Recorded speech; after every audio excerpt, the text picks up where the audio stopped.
1526 yılı. Avrupa'nın kalbi 2 saatte parçalandı. Krallar bataklıklara gömüldü. Bir tarafta şövalye zırhının gururu, diğer tarafta Kanuni Sultan Süleyman Han'ın toplarının kudreti. Bu bir savaş değil, bir imhaydı. Bu, eski dünyanın sonu, Osmanlı'nın zirvesiydi. Tarihin en kısa süren, en kesin zaferinin perde arkası. Başlıyor.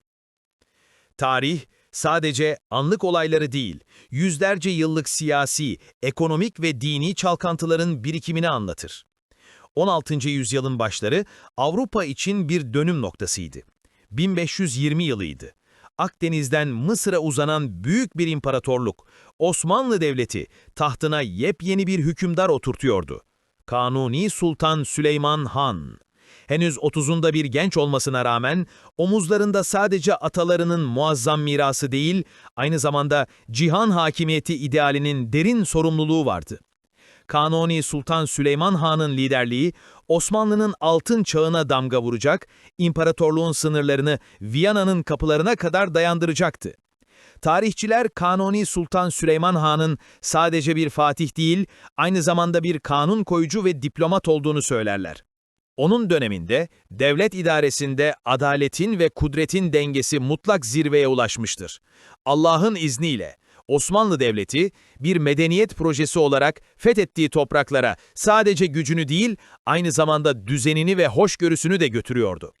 Sevgili izleyiciler, sizler de bu destansı çağın ve Kanuni Sultan Süleyman Han'ın askeri ve siyasi dehasının tüm detaylarına şahit olmak için buradasınız.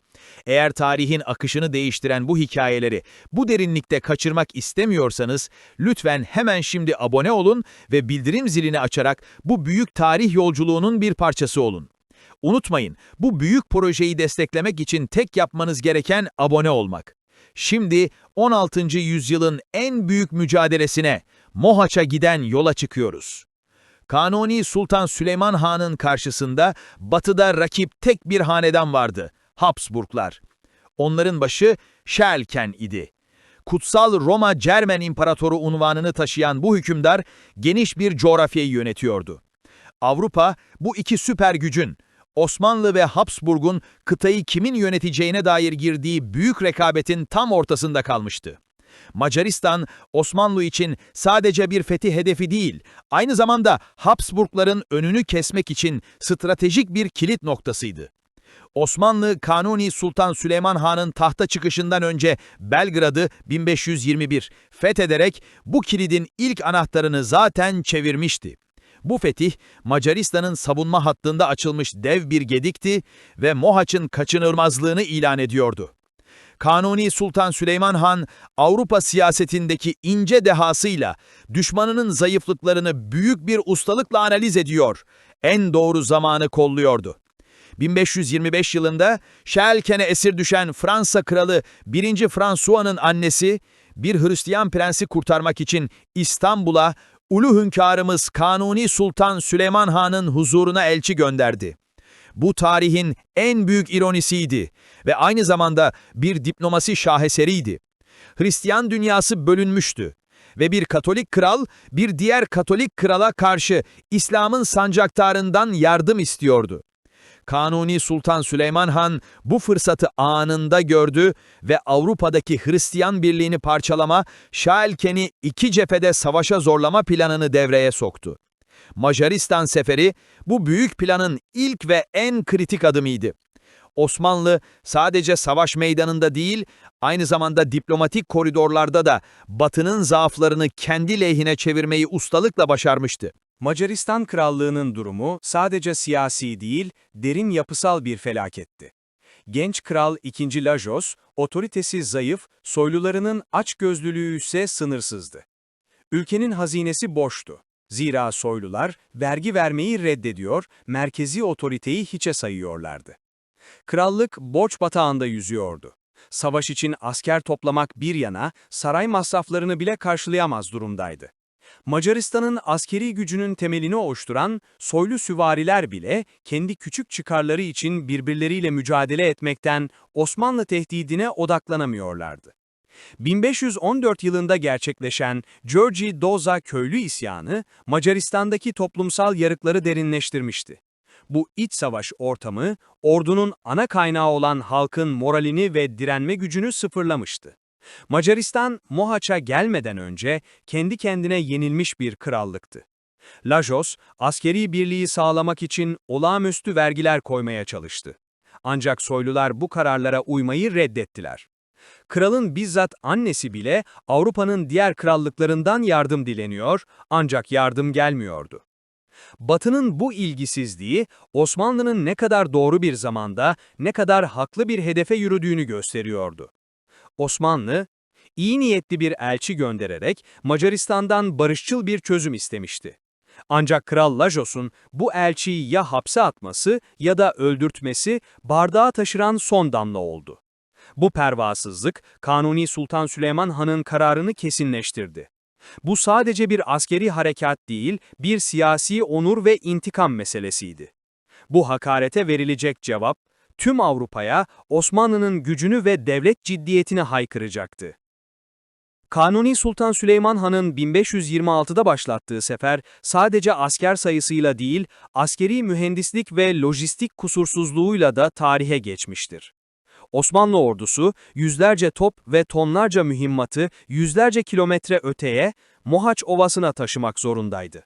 Bu 16. yüzyıl standartlarında akıl almaz bir başarıydı. Bir tarihçi bu yürüyüşü saat gibi işleyen bir makine olarak tanımlar. Kanuni Sultan Süleyman Han'ın emriyle ordu geçeceği her yerde yollar düzenlendi, bataklıklar ve nehirler üzerine hızla askeri köprüler kuruldu. Osmanlı askeri mühendisliği savaşın kazanılmasında topların gücü kadar önemliydi. Yollar boyunca sadece askerlerin değil, binlerce yük hayvanının beslenmesi için de kusursuz bir tedarik zinciri çalışıyordu. Bu, Osmanlı'nın merkezileşmiş ve disiplinli devlet yapısının, batıdaki feodal dağınıklığa karşı ne kadar üstün olduğunun bir göstergesiydi. Kanuni Sultan Süleyman Han, yorulan ordusunu stratejik noktalarda dinlendirerek Macaristan topraklarına tam teçhizatlı ve dinç bir şekilde ulaştırmayı başardı. Macar ordusuysa aceleyle toplanmış, yorgun ve düzensizdi. Bu, daha kılıçlar çekilmeden kazanılmış bir psikolojik ve lojistik zaferdi. Ordu İstanbul'dan Tuna'ya doğru ilerlerken, topçu bataryalarının çekilmesi için özel olarak tasarlanmış yollar kullanıldı. Bu toplar sadece büyük değil, aynı zamanda hızlı taşınabilen silahlardı.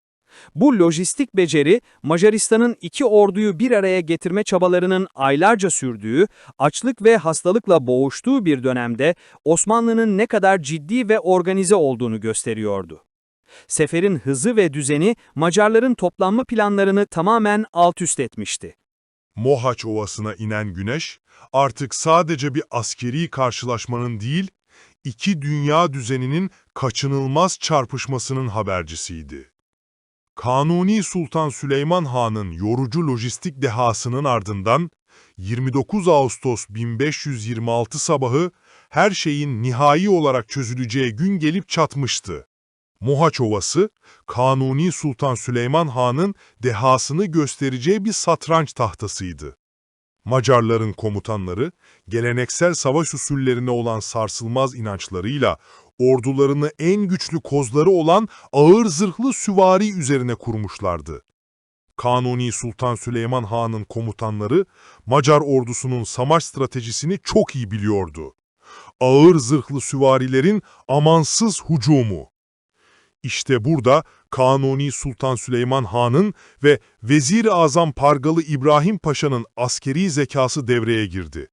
Macarların beklediği gibi cepheden bir çarpışma yerine yemleme ve imha üzerine kurulu bir plan uygulandı. Osmanlı ordusu merkezde hafifçe içe kıvrılmış bir yarım hilal ya da U şeklinde topçu ve yeniçeriyi siperleyen bir düzen almıştı. Ön saflara hafif ve geri çekilmeye hazır akıncı süvarileri yerleştirildi. Bu öncülerin görevi Macar ağır süvarisinin ilk şokunu karşılamak değil, tam tersine onları tuzağa çekmekti. Asıl güç merkezin gerisindeydi. Yeniçeri Ocağı ve topçu birlikleri. Osmanlı, o dönemde Avrupa'nın sahip olduğu en iyi ateşli silahlara sahipti. Toplar ve tüfekler hafif tepelerin arkasına Macar süvarisinin tam da ilerleyeceği açıyı görecek şekilde ustaca gizlenmişti. Bu toplar sadece büyük değil, aynı zamanda hızlı ateşlenebiliyordu. Kudretli Kanuni Sultan Süleyman Han, teknolojiyi ve stratejik bilgiyi birleştirerek tarihin akışını değiştirecek o ölümcül dakikaları hazırlamıştı. 29 Ağustos 1526'da gün doğumuyla birlikte gerilim doruktaydı. Kral II. Lajos, yardım birliklerini beklemeden aceleci ve kaderci bir kararla hücum emri verdi. Macar şövalyeleri atlarını Osmanlı ön saflarına doğru sürdüler. Macar süvarisi Osmanlı'nın hafif öncülerini kolayca dağıtıp ilerlediğinde zaferin kendilerine ait olduğunu sandılar. Ancak tam o anda Osmanlı öncüleri disiplinli bir şekilde Kanuni Sultan Süleyman Han'ın planladığı gibi kanatlara doğru çekilmeye başladı. Macarlar coşkuyla ilerlerken kendilerini o U şeklindeki ölüm kapanının tam ortasına buldular. İşte o an geldi. Kanuni Sultan Süleyman Han'ın emriyle yüzlerce top ve binlerce Yeniçeri tüfeği aynı anda ateşlendi. Top gülleleri o dönemin en kalın zırhlarını bile delip geçiyordu. Macar ağır süvarisi hiç beklemediği bir anda toplu ve kesintisiz bir ateş duvarının ortasında kaldı. Zırhları onları korumak yerine üzerlerindeki mermi ve güllelerin etkisini artırıyordu. Savaş bir çarpışmadan çok bir imhaya dönüştü. Macar ordusunun komuta kademesi henüz savaşın taktiğini anlamadan dakikalar içinde yok oldu. Kral II. Lajos ordusunun çaresizce yok olduğunu görünce kaçmaya çalıştı. Ancak kaderin acı bir cilvesiyle atıyla birlikte Çele Deresi'nin çamurlu ve bataklık sularında boğularak feci şekilde can verdi. Kralın ölümü Macar direnişini tamamen bitirdi. Savaş, tarihin en kısa süren meydan muharebelerinden biri olarak sadece 2 saatte sonuçlandı. Bu, Kanuni Sultan Süleyman Han'ın sadece askeri gücü değil, aynı zamanda askeri teknolojiyi ne kadar iyi kullandığının da kanıtıydı. Osmanlı ordusu, ateşli silahların gücünü disiplin ve taktikle birleştirerek şövalyelik çağını kesin olarak sona erdirmişti. Allah'ın inayetiyle gelen bu zafer, Avrupa'nın tarihinde bir milat noktası oldu.